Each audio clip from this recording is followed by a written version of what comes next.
mong tumulong sa akin?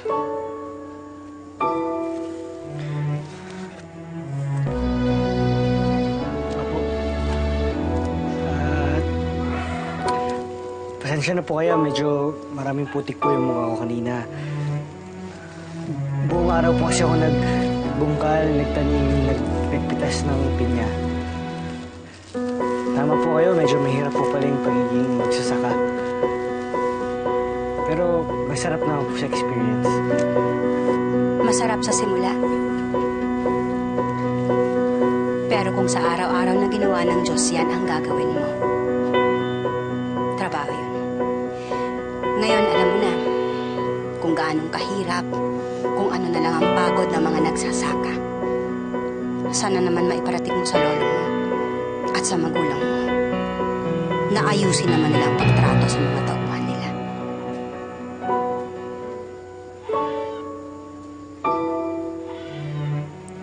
Rene, pasok na at makapagmerienda. Hindi na kayo.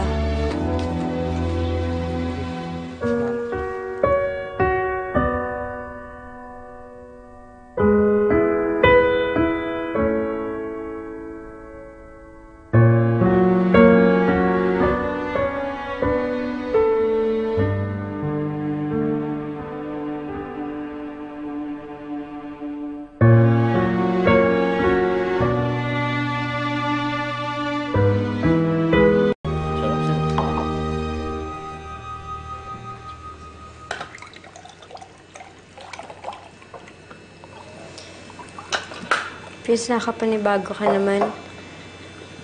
Ngayon lang kita nakitang madumi. Ngayon lang din kita nakitang concerned eh.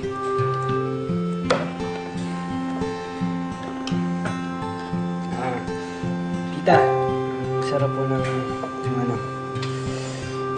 Ito, pancake niyo po. Nilupak.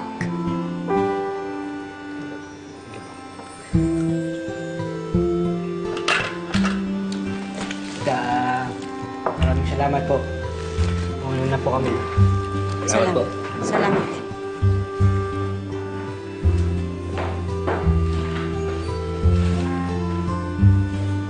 Ella, pasok sa loob.